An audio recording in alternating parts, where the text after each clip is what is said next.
Livro Traduzindo Deus, de Sean Bowles, capítulo 5. A natureza da revelação do Novo Testamento. Estamos nos tornando algo que está longe do que poderíamos ser se estamos limitados em nossos próprios dons, talentos e natureza.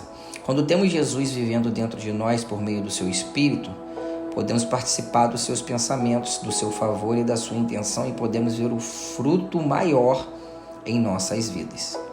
O Espírito da revelação, que é a Bíblia, e as pessoas se referem, é o Espírito Santo trazendo revelação para tudo que Deus quer fazer, para quem Deus é, de tal forma a cumprir tudo que precisa acontecer para que Jesus receba sua noiva adornada. O coração e a mente de Deus são dados pelo profético e nos dão coragem para nos tornar. Onde não há revelação divina, o povo se desvia, mas como é feliz quem obedece à lei, Provérbios 29:18.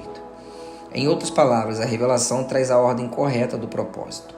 O sentimento de estar totalmente sincronizado, seja nos esportes, nas artes ou em um emprego, ou até mesmo na saúde, é muito similar ao que a revelação ajuda a promover em nossas vidas.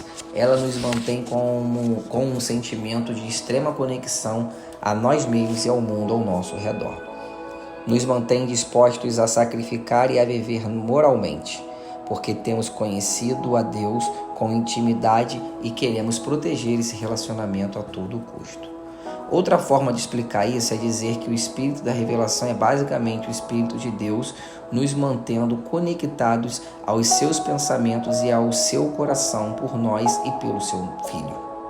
Isso se dá quando a pessoa e a natureza de Deus se manifesta para o nosso entendimento, nosso espírito e nossas emoções. Paulo orou pelos Efésios. Peço que o Deus e nosso Senhor Jesus Cristo, o glorioso Pai, lhes dê espírito de sabedoria e de revelação, no pleno conhecimento dele. Efésios 1:17. Que oração simples e profunda. Ele não estava orando para que os cristãos tivessem sabedoria e revelação para terem um melhor desempenho no cristianismo que professavam, ou para que dominassem o mundo. Ele orou pedindo que um fundamento simples e básico do sistema de crenças do cristianismo, que vocês tenham a revelação para conhecer Jesus verdadeiramente. É isso que João viu. Veja Apocalipse 1, quando teve a revelação de Jesus. O maior desejo de Deus é compartilhar a sua identidade e a sua natureza conosco. Ele deseja que possamos conhecer e obter o seu amor, seu propósito e seus objetivos para que participemos com ele e sejamos guiados por aquilo que o guia. A compreensão da profecia no Antigo Testamento e no Novo Testamento. Ao olhar para o Antigo Testamento, você encontrará um livro que aborda Deus buscando e cortejando seu povo, os judeus, de volta a uma conexão com ele. Ele é fiel para guiá-los, para falar com eles e amá-los, mas ele faz de uma forma muito diferente de como faz no Novo Testamento. Comparar como a profecia funciona no Antigo Testamento e no Novo Testamento é importante. A principal diferença é que Deus selecionava alguém que possuía uma natureza muito especial e um destino raro para a sua geração. Deus colocaria a cada geração a sua liderança sobre essa pessoa e falaria somente com ela ou com poucos, para que seu povo fosse guiado. Os profetas escolhidos eram extremamente próximos do coração de Deus e ele os tratava como amigos. Alguns deles são perfeitas imagens do relacionamento que temos a chance de experimentar agora que somos cristãos. Cada profeta precisava ser extremamente cauteloso, pois ele era o único administrador do desejo de Deus para a terra nos seus dias. Esses reis, juízes, profetas e líderes eram responsáveis por pastorear todo o povo escolhido de Deus. Caso não falassem quando Deus mostrasse algo, todo o povo seria guiado de forma errada. Se o povo não ouvisse, então Deus o disciplinaria. Para compreender isso completamente, seria necessário um curso bíblico completo, mas o estudo vale a pena. Somos justificados pela nossa própria fé em Deus. Ninguém pode obtê-las para nós. No Antigo Testamento, a profecia era sobre obediência ao Senhor no meio dos seus servos escolhidos. Você não tinha sua própria palavra sobre algum assunto em específico, mas aguardaria ouvir Deus falar com o seu rei, seu profeta ou seu líder. Na Nova Aliança, nos dias do Novo Testamento até hoje, cada cristão tem uma conexão ao Espírito de Deus por conta do preço que Jesus pagou. Cada um de nós é justificado na nossa própria fé em Deus. Ninguém pode tomar a decisão da salvação ou de se relacionar com Deus por nós. Precisamos ter a nossa própria conexão. Logo, no Novo Testamento, você encontra cristãos que empoderam e difundem esse relacionamento. Eles demonstram sinais, maravilhas, milagres e falam de Deus por meio do seu Espírito enquanto uma comunidade cristã. Jesus prometeu que Deus falaria com quem crê nele. Jesus mostrava constantemente que Deus desejava falar com cada cristão e ilustrou esse desejo com a parábola do bom pastor que fala com suas ovelhas. Veja João 10. Ele até prometeu que todos que estivessem com ele teriam a mesma medida do Espírito Santo que ele tinha para que pudesse ter a mesma intimidade com o Pai. Ele tinha para que pudesse ter a mesma intimidade com o Pai. Mas quando o Espírito da verdade vier, ele os guiará a toda a verdade. Não falará de si mesmo, falará apenas o que ouvir. E lhes anunciará o que está por vir. Ele me glorificará, porque receberá do que é meu e o tornará conhecido a vocês. Tudo que pertence ao Pai é meu. Por isso disse que o Espírito receberá do que é meu e o tornará conhecido a vós. João 16, do 13 ao 16. Essa é uma conexão completamente diferente com Deus que os judeus não possuíam antes da nova aliança. Embora tenha sido o desígnio original de Deus nos ter em conexão íntima, como quando Adão e Eva passeavam com Deus pelo jardim. Ser pessoalmente guiados por Deus. No Antigo Testamento, um profeta era o líder espiritual de uma nação. E na maior parte do tempo, Deus não se movia sem antes revelar seus planos para um profeta. Isso era muito importante porque Deus estava mostrando que guardaria e manteria sua aliança com o povo judeu até que ele o restaurasse. Ele assim o fez por meio dos seus servos, os quais ele levantou no meio de circunstâncias terríveis. Eles deveriam liderar o povo a fim de que parecesse óbvio para todos no mundo, ou pelo menos para os judeus, que eles eram escolhidos. Eles eram um sinal e uma maravilha para toda uma geração, liderando um povo em direção exata àquilo que Deus prometeu e os protegendo de todos os inimigos de Deus, inclusive aqueles que estavam no meio deles. No Novo Testamento, entretanto, cada cristão recebe a responsabilidade de ter sua própria jornada e seu crescimento espiritual com Deus. E sua caminhada não deve ser independente de um corpo de cristãos ou de uma comunidade. Cada pessoa que acredita se torna um farol para o reino de Deus e um sinal da promessa que Jesus retornará novamente para aqueles que o amam. A mensagem já se espalhou para todo o mundo. O governo do reino não é um sistema ou um homem ungido. É um governo do amor de Deus e do seu Espírito guiando as pessoas enquanto elas interpretam a Bíblia em união para os dias e os tempos em que vivem. Em vez de Deus liderar somente Israel para as suas promessas específicas, ele incluiu todos através da salvação. Ainda que existam promessas muito importantes e propósitos específicos para o povo judeu que precisamos valorizar, o Espírito de Deus está sobre toda a humanidade para que tudo seja restaurado à sua graça completa. Justificados pela fé. Quando Martinho Lutero pendurou suas teses na porta da cidade alemã, ele estava lutando para que todos tivessem o direito de saber que somos todos justificados pela nossa própria fé em Deus. Em outras palavras, temos a responsabilidade individual de ouvir a Deus e interpretar a sua palavra. Não iremos para o céu ou viveremos uma vida plena só porque temos liderança da nossa igreja em nossas vidas. Nós temos uma responsabilidade pessoal de ouvir a Deus por meio da palavra e do Espírito no nosso tempo. Em outras palavras, não podemos viver com a santidade outorgada pela igreja, por um profeta ou por uma instituição. Precisamos nos santificar e nos separar em nosso próprio relacionamento com Deus. É por isso que a profecia deve encorajar, confortar e edificar, porque Deus já está falando no mais profundo do nosso ser e a profecia deve validar aquilo que já sabemos sobre o empoderamento com amor. não significa que nossas palavras proféticas não terão um novo direcionamento ou conexão, mas a profecia não deve ter o objetivo de ser diretiva ou autoritária. Ela deve dar espaços para que a pessoa que está recebendo a palavra confie em Deus para escolher suas próprias decisões, sem tomar essa decisão no lugar da pessoa. A Bíblia é um guia espiritual que deve ser seguido. Tudo que precisamos de Deus para ter uma vida cristã de sucesso está lá, e temos o Espírito para nos guiar nessa jornada de relacionamento. A Bíblia se torna a única autoridade máxima da voz diretiva de Deus sobre nossas vidas. Então, se alguém lhe disser para se mudar porque Deus mostrou a ela que você não vai prosperar na sua cidade e não parece que Deus está pedindo que você se mude, você não precisa se mudar. A Bíblia não está ordenando que você se mude, nem o Espírito. Não existirá consequências negativas de seguir a Deus, mas pode haver em seguir o homem. Certas comunidades cristãs tratam a voz do profeta e a autoridade da Bíblia como se fossem a mesma coisa, e algumas vezes elas nem estão conectadas. Forte isso.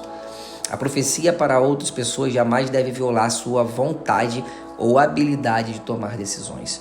Muitas pessoas que têm se movido no profético têm estabelecido padrões como se fossem profetas do Antigo Testamento e têm tentado liderar suas igrejas ou movimentos seguindo regras antigas que não possuem mais a aliança ou a restauração do relacionamento com Deus em suas teologias.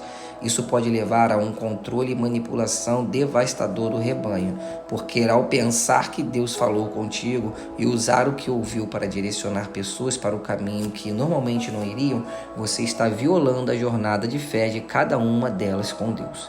As pessoas não precisam de outro Espírito Santo ou outro Jesus, apenas precisam de conexão com aquele que já possuem. Qualquer pessoa que esteja tentando ocupar esse espaço se transformará em um líder muito legalista e insuficiente. Meu Deus. O importante é o relacionamento e não a informação. No Antigo Testamento, Deus guiava Israel com profetas que eram infalíveis grande parte do tempo. Se não fossem, eram mortos por estarem errados ou por liderarem de forma enganosa. Existem inúmeras passagens que falam de Deus investindo seu amor no seu povo, falando por meio de um dos seus vasos escolhidos. Ele pedia que o povo da sua aliança, os judeus, honrasse tanto isso que eles não apenas viveriam e seriam prósperos, mas também entrariam na prosperidade plena dos seus propósitos como um grupo de pessoas.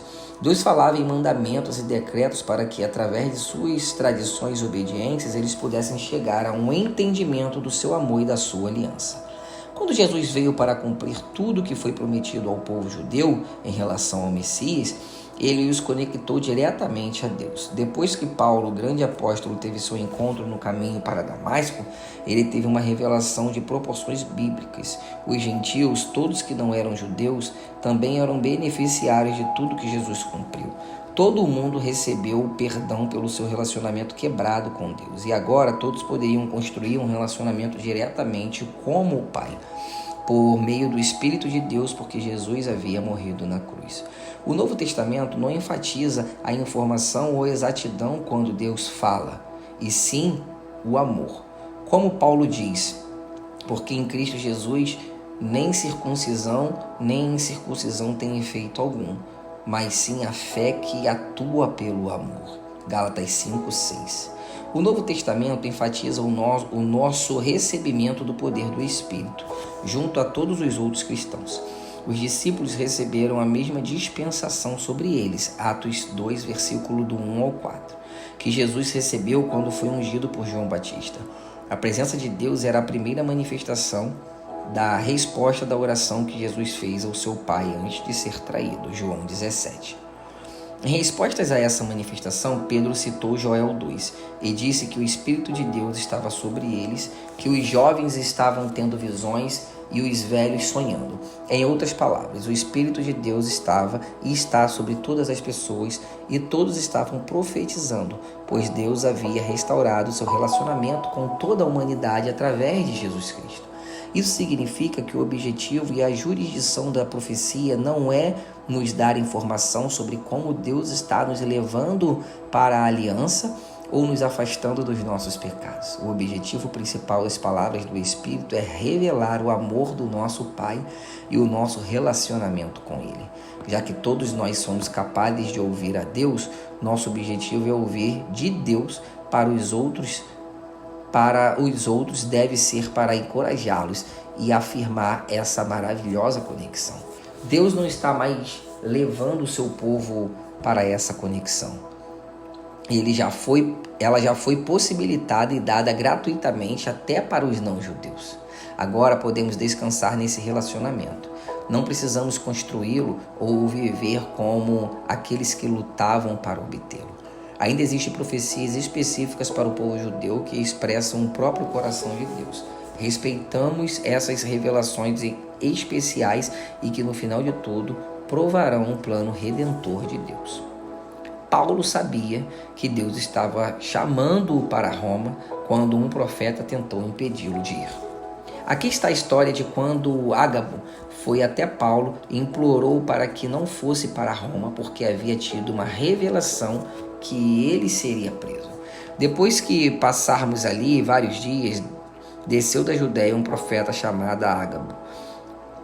Vindo ao nosso encontro, tomou o cinto de Paulo e, amarrando as suas próprias mãos e pés, disse: assim diz o Espírito Santo. Desta maneira os judeus amarrarão o dono deste cinto em Jerusalém e o entregarão aos gentios. Quando ouvimos isso, nós e o povo dali rogamos a Paulo que subisse para Jerusalém. Então Paulo respondeu: por que vocês estão chorando e partindo o meu coração? Estou pronto não apenas para ser amarrado, mas também para morrer em Jerusalém pelo nome do Senhor Jesus. Como não podemos dissuadi-lo, desistimos e dizemos: seja feita a vontade do Senhor. Atos 21, do 10 ao 14. Aqui estão 3 fatos importantes no que tange a abordagem aos cristãos do Novo Testamento. Primeiro, ao estudar o que aconteceu com Paulo, percebe-se que Ágabo havia errado em um detalhe. Os gentios haviam resgatado Paulo dos judeus porque ele era um cidadão romano respeitado. Então Ágabo havia sugerido que os gentios o matariam. Segundo, Paulo já havia ouvido de Deus que deveria ir para Roma, então até mesmo um dos profetas não conseguiu convencê-lo do contrário. E terceiro, Ágabo nunca foi chamado de falso profeta por tais coisas terem acontecido, mas muito amado por todos. Isso mostra, de acordo com uma das únicas histórias sobre profetas no Novo Testamento, o quanto as coisas haviam mudado, porque o Espírito de Deus estava sobre cada cristão. Não se trata mais da informação ou do direcionamento, e sim sobre crescer em uma conexão, em um relacionamento com Deus. O Ágabo havia discernido algo, e até mesmo pode ter percebido algo do coração de Deus, mas seus pensamentos e a sua revelação estavam incompletas quando comparados aos de Paulo. A informação já não é importante, e sim o amor. Eu estava em uma cafeteria muito conhecida em Hollywood e vi um homem na fila que eu sabia que era da indústria do entretenimento. Senti muita vontade de falar com ele, então comecei a pedir a Deus que compartilhasse o coração dele comigo para que eu pudesse abordá-lo. Fui até ele e perguntei: ei, você tem um irmão ou um primo que se chama Steph? Ele sorriu e disse: não, com um ar de questionamento. Eu agradeci e comecei a sair. Senti-me envergonhado porque minha palavra de conhecimento não havia chegado a lugar nenhum. Espere, ele disse. O que você perguntou? Eu sabia que tinha poucas opções. Eu podia fazer parecer que eu pensava que conhecia o irmão ou o primo dele. Eu podia dizer que não havia motivo nenhum para aquilo, ou podia ignorá-lo, mas me senti no dever de ser honesto. É engraçado, eu estou praticando ouvir a voz de Deus e foi por isso que te perguntei aquilo a você. Pensei que Deus estivesse me mostrando algo. Eu me preparei para a rejeição que viria em seguida, por ter dado uma resposta tão estranha. Meu Deus, por toda a minha vida, tenho esperado por alguém que consegue ouvir a voz de Deus. Você tem um tempo para sentar e me explicar um pouco disso? Ele estava em êxtase. Sabe o que aconteceu? Ele foi salvo 45 minutos depois que iniciei com uma palavra de conhecimento errada. Informação não importa. O amor, sim. Uau! Muito forte isso. O amor cobre mesmo quando estamos errados, porque o relacionamento constrói pontes nos buracos que os ricos ou até mesmo a imaturidade, os riscos ou até mesmo a imaturidade criam. Deus está abrindo nossos ouvidos e nossos olhos, nos dando a sua mente. Uma das minhas passagens preferidas, quando Paulo descreve o que nosso relacionamento com o Espírito Santo faz por nós, o que é fundamental para a nossa experiência cristã. Todavia, como está escrito, olho nenhum viu, ouvido nenhum ouviu, mente nenhuma imaginou o que Deus preparou para aqueles que o amam, mas Deus o revelou a nós por meio do Espírito. O Espírito sonda todas as coisas, até mesmo as coisas mais profundas de Deus. Pois quem dentre os homens conhece as coisas do homem, a não ser o Espírito do homem que nele está? Da mesma forma, ninguém conhece as coisas de Deus, a não ser o Espírito de Deus. Nós, porém, não conhecemos o espírito do mundo, mas o espírito procedente de Deus, para que entendamos as coisas que Deus nos tem dado gratuitamente. Delas também falamos, não com palavras ensinadas pela sabedoria humana, mas com palavras ensinadas pelo Espírito, interpretando verdades espirituais para os que são espirituais. Quem não tem o Espírito não aceita as coisas que vêm do Espírito de Deus, pois lhes são loucuras e não é capaz de entendê-las, porque elas são discernidas espiritualmente. Mas quem é espiritual discerne todas as coisas, e ele mesmo por ninguém é discernido, pois quem conheceu a mente do Senhor para que possa instruí-lo? Nós, porém, temos a mente de Cristo. 1 Coríntios 2, versículo do 9 ao 16. No Antigo Testamento, Deus estava amarrando o povo judeu ao fato de que ele queria abrir os seus olhos e os seus ouvidos outra vez. Ele queria dar-lhes sua mente para que pudessem estar conectados a ele da mesma maneira que eles foram planejados para estar.